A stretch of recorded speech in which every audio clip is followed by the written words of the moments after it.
this channel. So if you have any requests, write them down in the comments. I have one more idea, but I don't think I'm gonna get around to it until probably July, because I have to read a book for it, and I'm doing this reading project. So anyways, just if you have any requests, write them down below. Okay, so I like to start with the early life of the scammer, and to be fair, I couldn't find much information about Billy. So he was born in 1991 in New Jersey.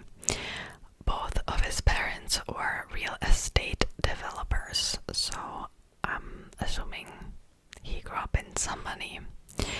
And he claimed that he had a business mind. He was very business oriented since young age. Apparently, he founded a startup at age 13, which was like an online outsourcing startup that matched clients with web designers. Then he attended Bucknell University, but he dropped out in his freshman year. Then he founded a very short-lived web called Spling, which was supposed to be like an online advertisement platform or like a content sharing network, but that didn't do well. It was faulty, I would say. So then in 2013 he founded another company called Magnesis. He founded it with a rapper named Jarrell, but to be honest, Billy was behind everything, and it seemed like Jarrell was only on camera. Magnesis was like a VIP kind of club where you could pay an annual fee, and you would have this black stainless steel credit card, and at the same time you had some perks such as private members only concerts, tasting with some chefs, or exclusive art previews, or just having tickets for concerts, events below the market price.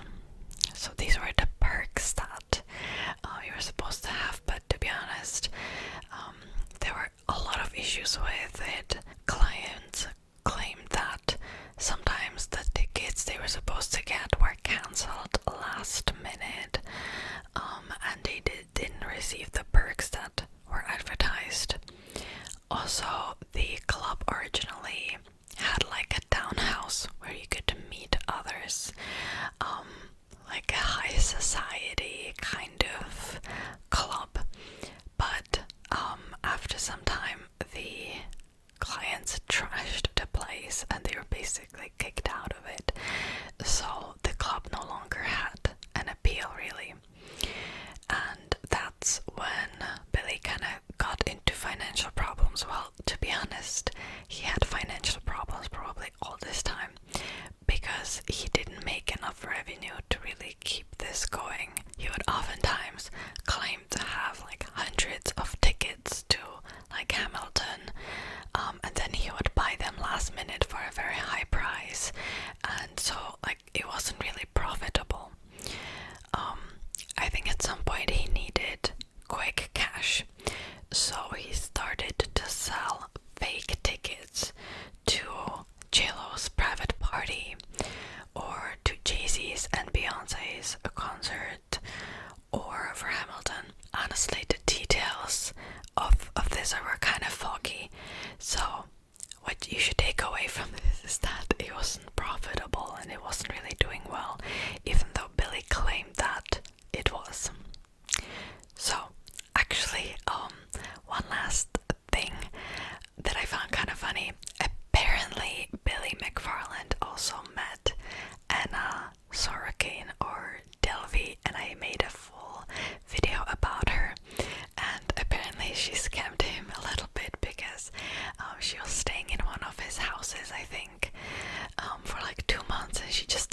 also Jarl was behind this as well.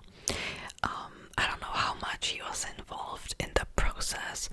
To me, it seemed like he was involved quite a lot, but he kind of claimed that he wasn't.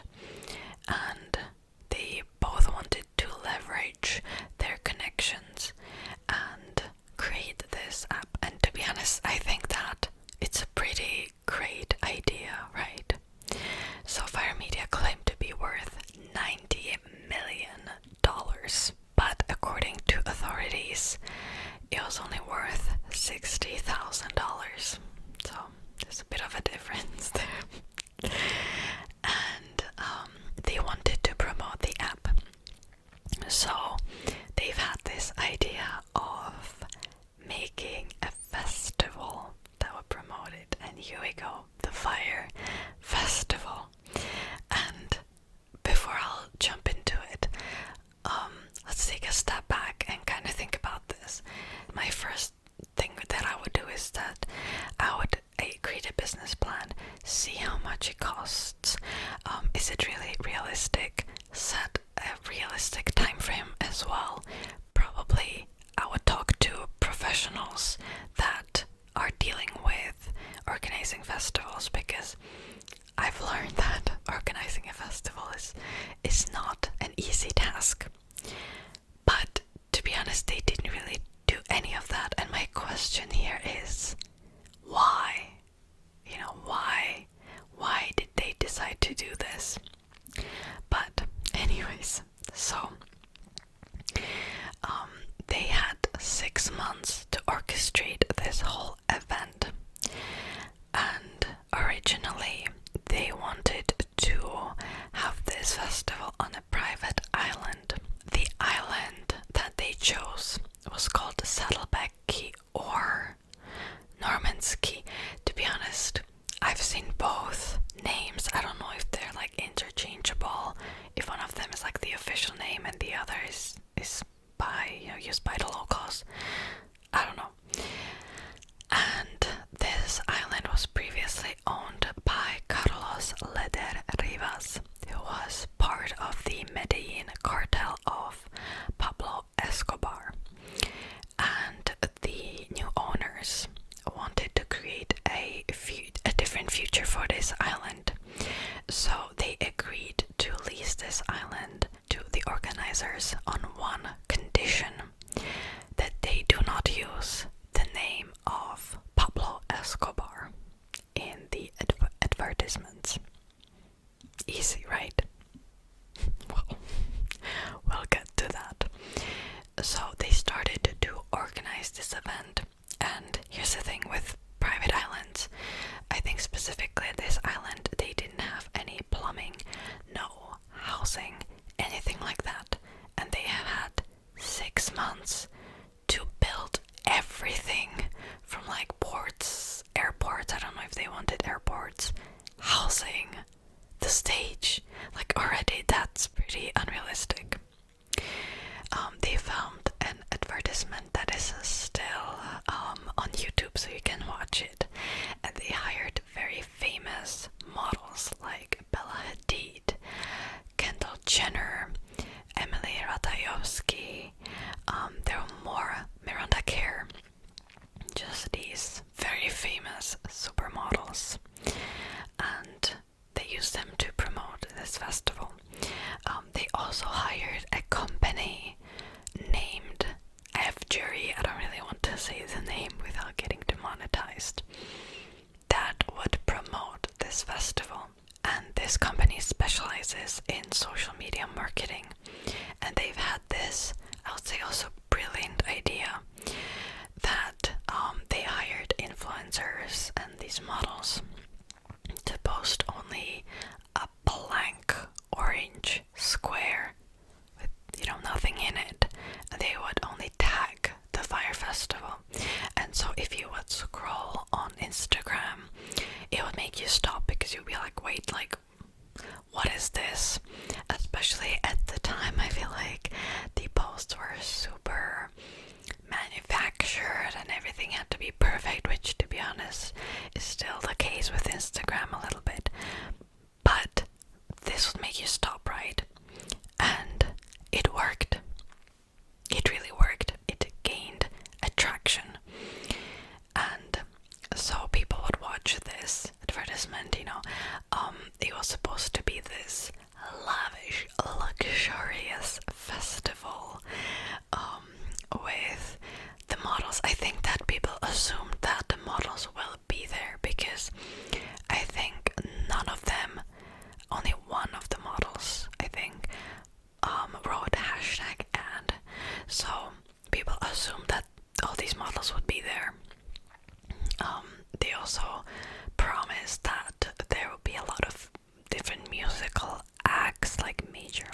Weezer, Blink-182.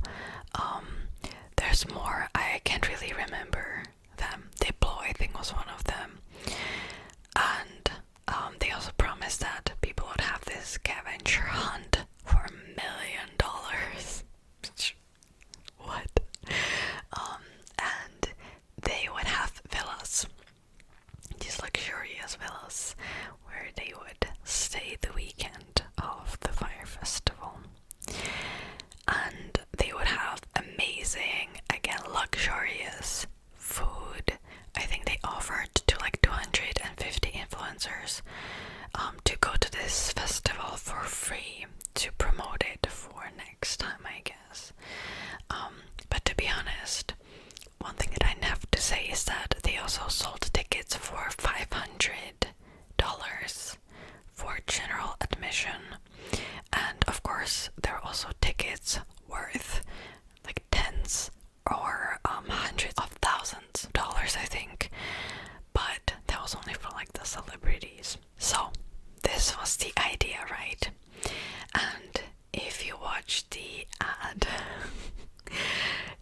first thing that's written there is that come to this private island previously owned by Pablo Escobar, which, by the way, Pablo Escobar never owned this island anyway. So I don't know why they use that. And it went against the agreement with the new owners of the island. So they kicked them out. So they couldn't organize this event. And they started to look for other islands where they could organize this at. And this was quite difficult. I think number one, they chose this weekend where it was pretty much described as like the Exuma Super Bowl, where so many people would arrive to these islands and the housing were booked already. And that's like thing number one. Thing number two, I'm pretty sure it's quite difficult to find someone that would just lease you this private island. And anyways, what ended up happening was that I think they searched for the island for 2 more months. And eventually they settled on the Great Exuma Island, which is not a private island, and they could only lease part of it. They leased this abandoned resort development, which to be honest looked kind of cool in pictures. And they started to organize this event, so they've had only 2 months left. They couldn't find enough housing, they couldn't find the villas, of course, because all of them were booked. They had so many problems, and they hired this event organizing company, and they were like, okay, we're going to do this for so and so money, and it's going to take us a year more. And so Billy was just like, no, fired. Then they hired another organizing company. Still, they said like, this is not realistic. Fired. So they hired this luxurious catering company, and the budget of the company was supposed to be $6 million. And they're like, we can't do that, we have only $1 million. Fired.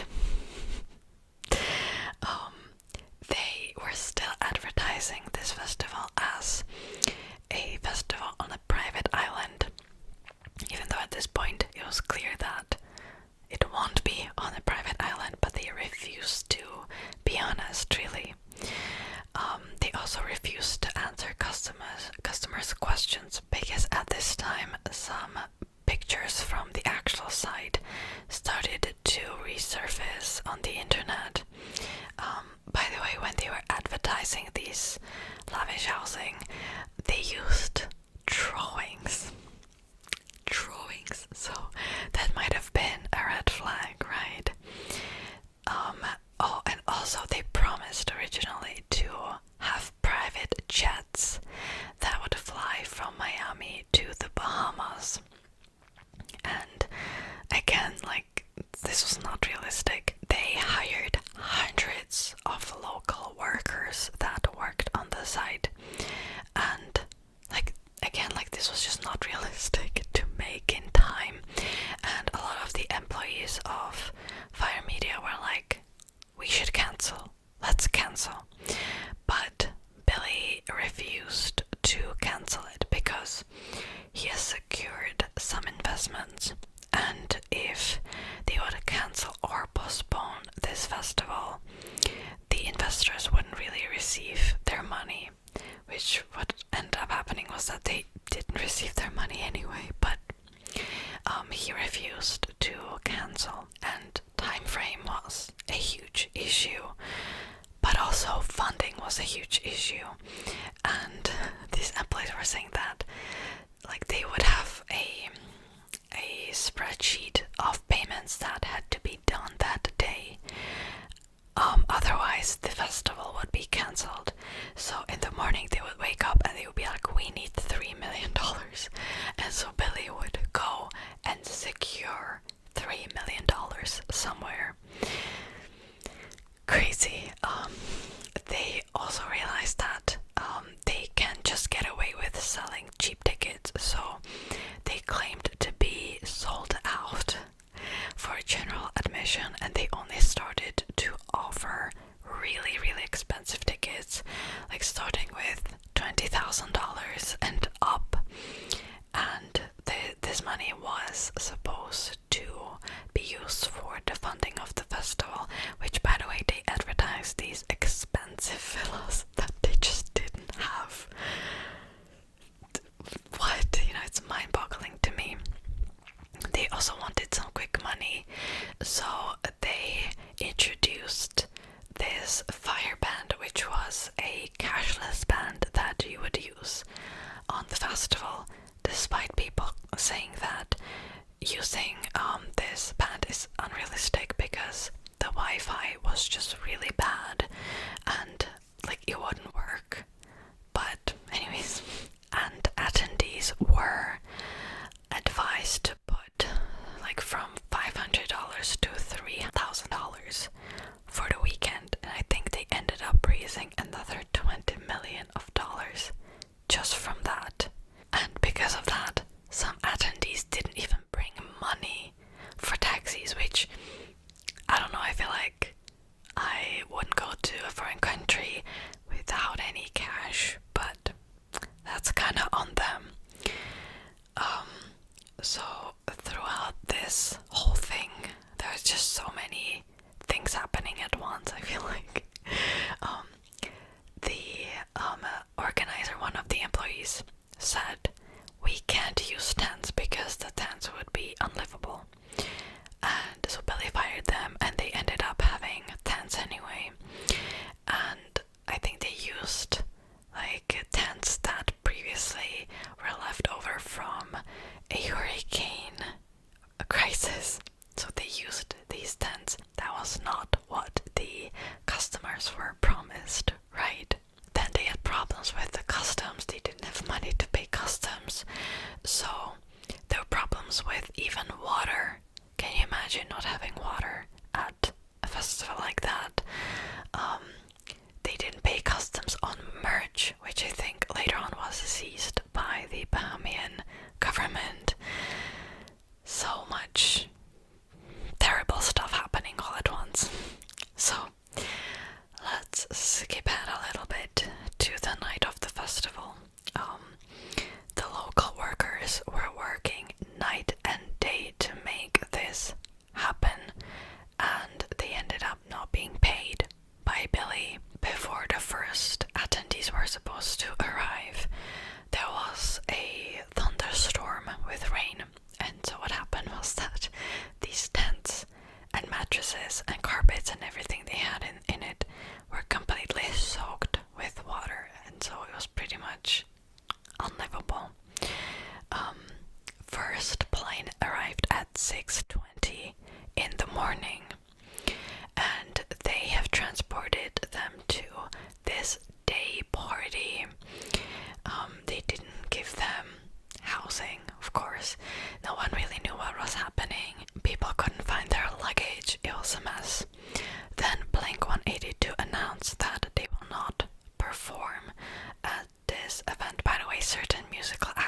were supposed to perform never actually confirmed that they will be performing, but they were advertised that they would, which is also quite sketchy, right? Around nightfall, Billy just said that everyone should grab a tent, and they brought the luggage in these huge trucks, and to be honest, it got kind of messy. I'm surprised that no one really got seriously hurt, because people were running into tents, claiming them. You would claim a tent, then somebody else would come and kick you out. People were fighting. Like, I think even in the documentary there's this scene where somebody was cutting up the neighboring tents because they didn't want neighbors nearby themselves. Like, they were even cutting up the mattresses. People were stealing the soaked mattresses. Like, it was terrible. It was really bad. Around midnight, some local musicians came and played at the festival for these people, and they were the only musical acts that were actually playing. And in the early morning, it was announced that finally the festival was cancelled and that no more people should be coming to this island. So people started booking flights out of the Bahamas, and this also was so messy. They ended up just locking the people in the airport with no food, no water, no toilets, and they apparently did this for legal reasons, because they wanted to illustrate that they're taking care of the attendees. What? And it was, like, again, kind of stressful. Obviously the airport was overwhelmed, but in the end they got out safely. The local workers were never paid by Billy, and again, I'm surprised this didn't turn messy, because apparently some workers were just attacking the employees of Fyre, and it didn't really seem safe. But no one got hurt either. There was this restaurant owner, I think in the documentary as well, that said that she lost $50,000 because she had to pay for the food out of her own savings. I think she was feeding the employees of Fyre Media. By the way, later on they created a GoFundMe for her and for the workers as well, and people raised quite a lot of money for her and the workers. So in the end, seems like that everyone that worked locally on the festival was paid eventually, not by Billy, but just by regular people. By the way, everyone was either supposed to be promised a refund or a VIP ticket to 2018 Fyre Festival, which ended up just not happening. A lot of companies that worked on the Fyre Festival also got in trouble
started receiving these emails where they were promised like Met Gala tickets, which by the way, you cannot buy a ticket to Met Gala or to 2018 Masters or for celebrity meetups or Victoria's Secret's fashion show, which you cannot buy tickets for Victoria's Secret fashion show either, by the way.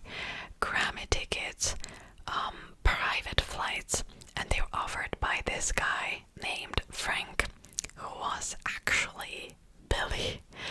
And so this again is a crime, it's a fraud. So Billy was rearrested, and in March 2018 he pled guilty to 2 counts of wire fraud in federal court in Manhattan, and he admitted to using fake documents to attract investors to put more than $26 million into his company.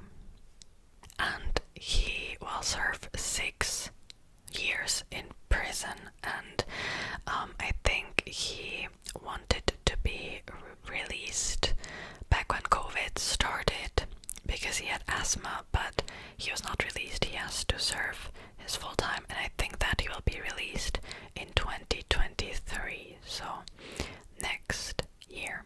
And the last piece of information I found is that the island that was used for promoting the Fyre Festival was on sale for $11.8 million in 2019. I'm not sure if somebody bought it or not, but I had to take like a double take. I thought $11.8 million. I thought that islands are more expensive than that, but not that I can afford it, of course. Please subscribe to my Patreon so I can afford a private island one day. Joking, of course. Anyways, what can we learn from this story? One thing that I didn't talk about is that, especially in the media, it became kind of a joke, and people were making fun of the attendees, of people that purchased the tickets, of the influencers. But to be honest, I'm not a fan of festivals either, okay?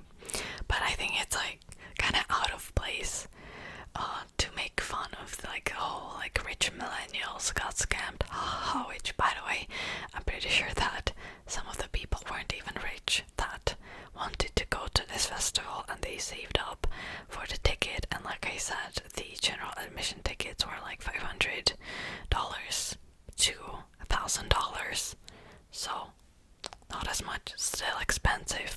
But I don't know how tickets for festivals usually cost. I don't know about Coachella, anything like that. So, and people are saying that, you know, Kendall Jenner never should have been paid. I think she was paid like $250,000 for the post, and these influencers shouldn't have been paid to promote the festival. But here's the thing, of course she didn't do anything, right? Like, it's not hard-earned money, but she's famous, and when you're famous and you have a following, that's power in itself, and that's an audience that you can use for marketing.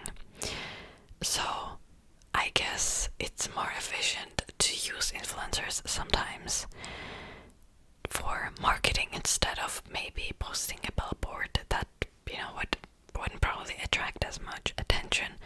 And like, in the end, if you have a large following, you're gonna make money. That's it. And I'm not saying that it's fair that you should be paid this amount of money for nothing, basically, but that's just the reality, you know. I'm not saying it's bad, I'm not saying it's good, it is what it is. And by the way, one outcome I think that came out from this is that now people have to disclose that they are doing an ad, which was a huge issue because a lot of the models didn't disclose that. people genuinely thought that they're somehow involved within the festival. So now when I'm posting a YouTube video, I have to like click a box that I'm not doing a paid promotion. If I would have a paid promotion in the video, I have to click that I'm doing one. So you have to disclose it's illegal to not disclose that, not just on YouTube but on any social media really. Anyways, a lot of people were saying that you shouldn't be gullible and be attracted to stuff like this. But here's the thing, I don't think they realize the power, or more so like how powerful a good marketing campaign can be, and I don't think these people really realize how much they're affected by marketing in their daily lives. So if there's one thing that we should take away from this story, it's not like don't be gullible and whatever. It's just that maybe acknowledge that these companies, they're doing their very best to always convince you to buy their product no matter what. And even if you think that, oh, I'm not really influenced by ads, you probably are on a subconscious level. And I do have some experience in marketing, so I know how sneaky the marketing campaigns can be. I forgot to ask you the main question. Do you think that he was just a scammer, or do you think he genuinely wanted to organize a festival? Me personally,